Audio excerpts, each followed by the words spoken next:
There is a question that keeps surfacing. It doesn't come from conspiracy. It doesn't come from anger. It comes from pattern recognition.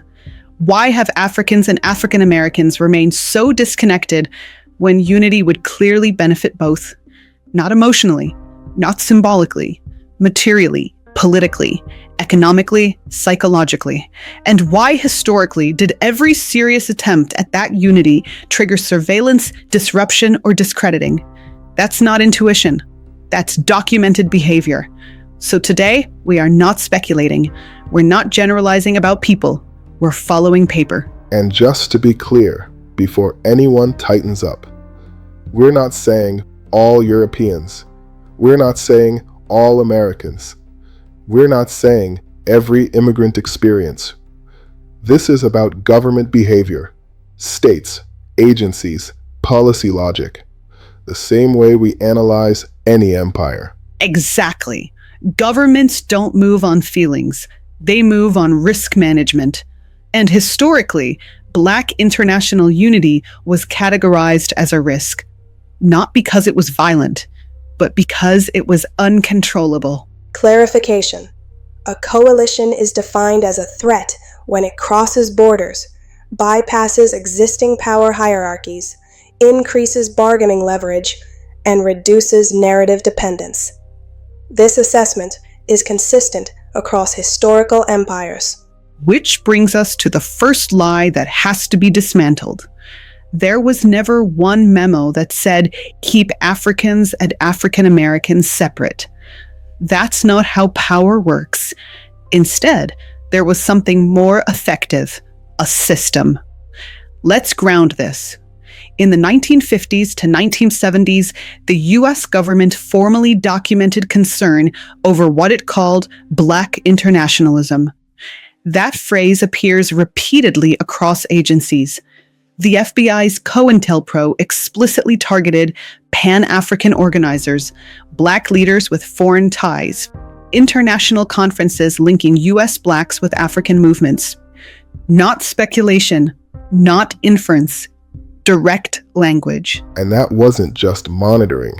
That was infiltration, disruption, disinformation, leadership fracture. They didn't ban unity.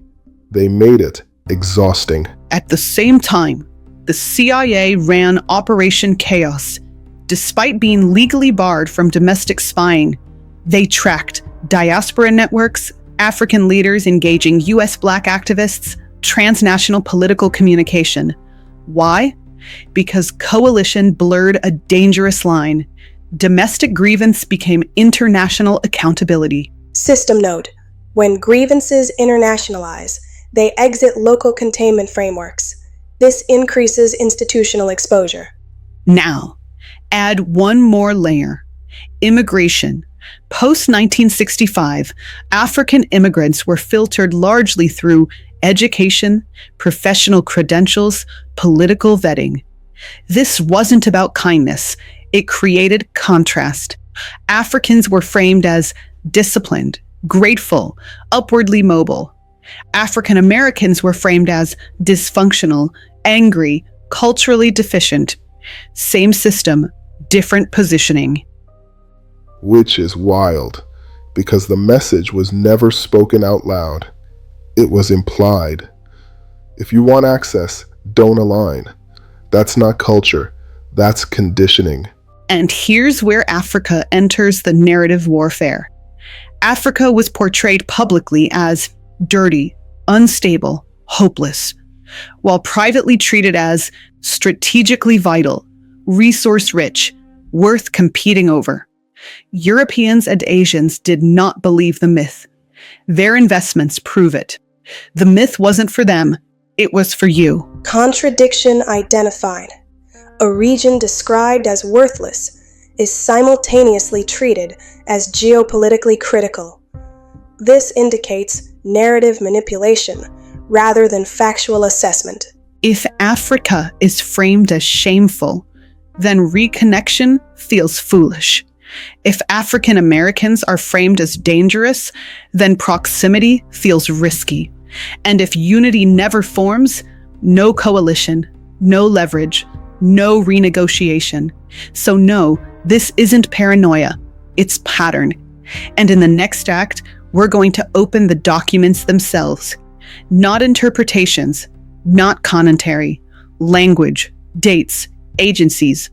Because once you see how the system fought, you understand why unity was discouraged.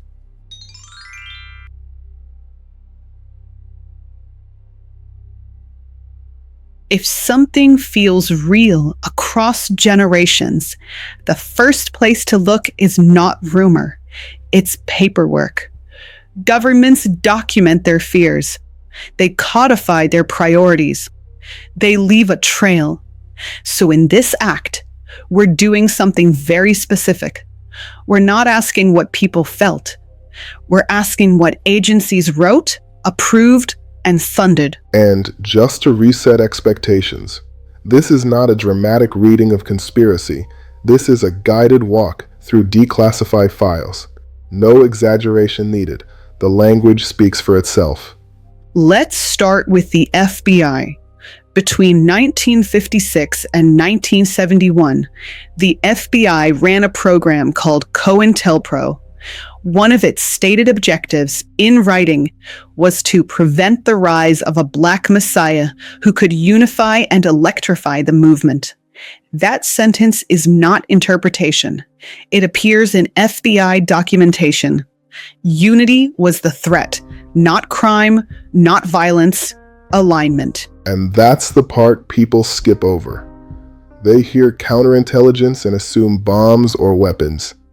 But what the FBI focused on most aggressively was connection. Who was talking to who? Who was linking domestic struggle to global struggle? Exactly. COINTELPRO targeted Black leaders with ties to Africa, Pan-African conferences, international travel, foreign funding, global framing of U.S. racism. Because once a domestic issue becomes international, it stops being manageable. System analysis. Domestic grievances become destabilizing when reframed as violations of international norms. This increases external scrutiny and reduces internal control. Now let's move to the CIA. By charter, the CIA was prohibited from operating domestically. But during the late 1960s and early 1970s, it ran a program called Operation Chaos. Its purpose? To track Americans with foreign political connections. That included anti-war activists, civil rights organizers, and specifically Black internationalists. So, to be clear, Africans connecting with African Americans wasn't viewed as cultural exchange. It was viewed as foreign influence. Yes, the moment African Americans framed their struggle as part of a global Black condition, it crossed an invisible line. Security agencies don't panic over identity. They panic over leverage. Now, let's address the confusion around National Security Council policy. There is no single memo that says, keep Africans and African Americans separate. That's not how governments operate. Instead, what exists is a consistent security logic across documents. Africa is treated as geopolitically strategic, economically vital, diplomatically sensitive. Meanwhile, Black political unity inside the U.S. is treated as volatile, radical, destabilizing. Same people, different jurisdictions, different permissions. So, when Africans come to the U.S. and hear, "Don't get mixed up with them," that message didn't appear out of thin air. It's downstream from this logic. Correct. Immigration didn't just move people, it moved narratives. Africans were filtered and framed as skilled, compliant, upwardly mobile. African Americans were framed as resistant, angry, structurally problematic. That contrast served a purpose: divide the same lineage into separate social categories. Operational benefit. Separated groups compete for legitimacy rather than aligning for negotiation. This reduces systemic challenge. Here's the key point. No document ever had to say prevent unity. because every surrounding policy punished alignment, rewarded distance, surveilled connection, discredited coalition. Outcomes don't require confession. They require pattern consistency. So when people say this feels intentional, they're not imagining things. They're recognizing the logic governments wrote down. And in the next act, we're going to answer the next question. Why did this matter so much? For that, we have to follow the money.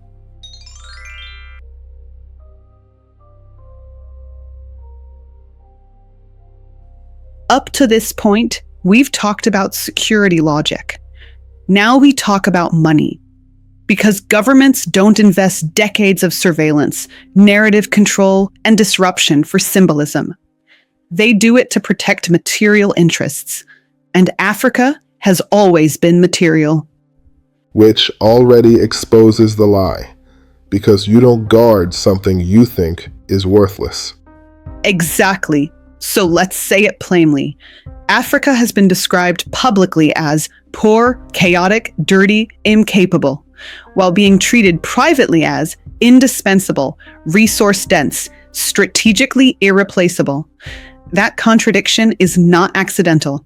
According to data from a United States Geological Survey, Africa holds the majority of the world's cobalt, significant shares of gold, uranium, and platinum, growing strategic importance in lithium and rare earth elements. These materials power smartphones, electric vehicles, weapon systems, renewable energy infrastructure. This is not future value. This is current dependency. Observation. A region described as underdeveloped simultaneously supplies critical inputs for advanced global technologies. This indicates external value capture. Now, let's talk about who is capturing that value. European countries maintain extraction pipelines through long-term concession agreements, legacy colonial trade routes, currency controls, unequal trade terms. One example is the CFA franc system managed through French financial institutions, which has historically limited monetary sovereignty for several African nations. That's not opinion. That's documented monetary architecture. Meaning, even after political independence, economic control never fully left. Correct. Now the United States. The U.S. focuses on strategic minerals, defense supply chains, geopolitical stability for extraction. This is why the United States Africa Command exists. Not for charity, for security of access. And then there's China. China's model is often framed as generosity, but it's transactional. Infrastructure for resources deals, long-term port access, debt leverage tied to physical assets. Different strategy, same outcome. Africa's raw value exits, finished wealth accumulates elsewhere. System pattern detected. External actors compete for extraction rights, while local value retention remains minimal. Narrative framing discourages internal reinvestment. And now we connect this back to unity, because here's the question that never gets asked. What happens if Africans and African Americans align economically? Unity creates diaspora investment returning home, coordinated consumer pressure, political alignment across borders, challenges to unfair trade contracts. From the perspective of extraction-based systems, that's interference. So instead, Africa is framed as shameful.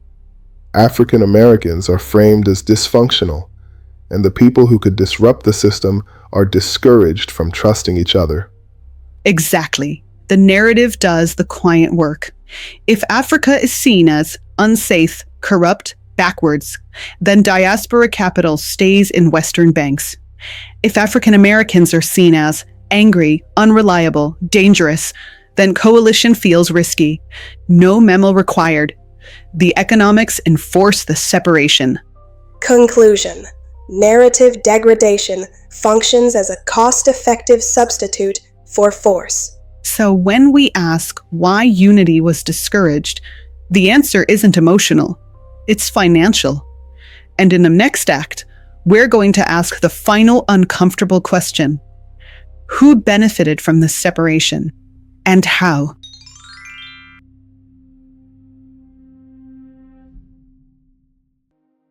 When something persists across decades, it's usually because someone benefits. Not emotionally, structurally. Separation doesn't survive on accident.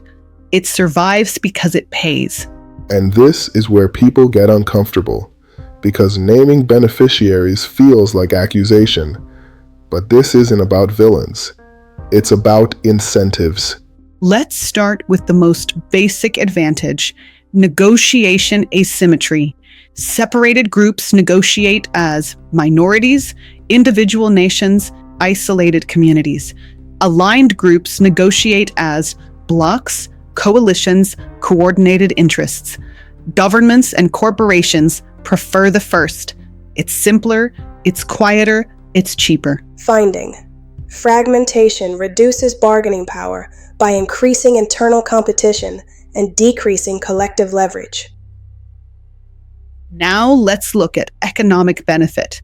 When Africans and African Americans are separated, capital circulates outward, labor competes instead of coordinating, consumption benefits external markets, reinvestment into African economies stays low.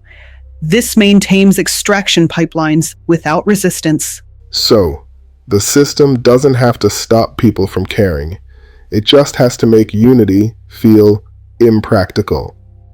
Exactly. Now let's talk about policy insulation. When African American grievances remain domestic, they're framed as internal issues. They're absorbed by local politics. They rarely reach international forums. When African struggles remain over there, they're framed as development problems. They're managed by aid institutions. They're separated from global racial accountability. Separation keeps both conversations contained. Containment reduces reputational risk for states operating across multiple jurisdictions. There's also a narrative dividend. Division allows hierarchy to masquerade as culture. Africans are framed as disciplined, aspirational, grateful. African Americans are framed as resistant, ungrateful, culturally deficient. This framing blames outcomes on behavior, hides structural causes, justifies unequal treatment. And it works only as long as the groups don't compare notes. So, instead of asking, why is the system designed this way? People ask, what's wrong with them? And that's the real benefit. Blame stays horizontal. Energy moves sideways. Institutions remain untouched. Let's be clear about something important. This separation also protected European post-colonial economic arrangements, U.S. global credibility during the Cold War, multinational corporate supply chains, international financial institutions from reform pressure, not through force, through distance. Conclusion: separation functions as a stabilizing mechanism for existing global arrangements. So, when people ask, why would governments discourage unity? The answer isn't hatred, it's efficiency. But efficiency for whom? That's the question we'll answer in the final act. Because once unity becomes intentional, everything shifts.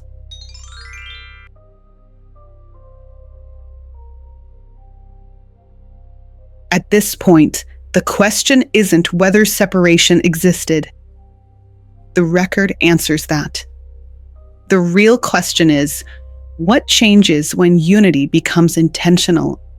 Not symbolic unity, not hashtags, not nostalgia. Strategic unity. And before anyone panics, this isn't about overthrowing governments or burning systems down. It's about renegotiation. Exactly. Unity doesn't threaten people. It threatens imbalances. When Africans and African Americans align, three things change immediately. 1. Economic leverage becomes coordinated. Diaspora capital stops drifting and starts targeting African-owned industries, infrastructure, technology, agriculture, education. Not charity, ownership. When capital aligns with origin, extraction loses efficiency. Observation. Aligned capital increases value retention and reduces external dependency. This alone alters how contracts are written, because investors who don't need intermediaries don't accept intermediaries' terms. 2. Narrative control shifts. When Africans and African Americans speak together, Africa can no longer be framed as nothing. African Americans can no longer be framed as failed. Comparison myths collapse. Not because people argue, because lived reality contradicts the story.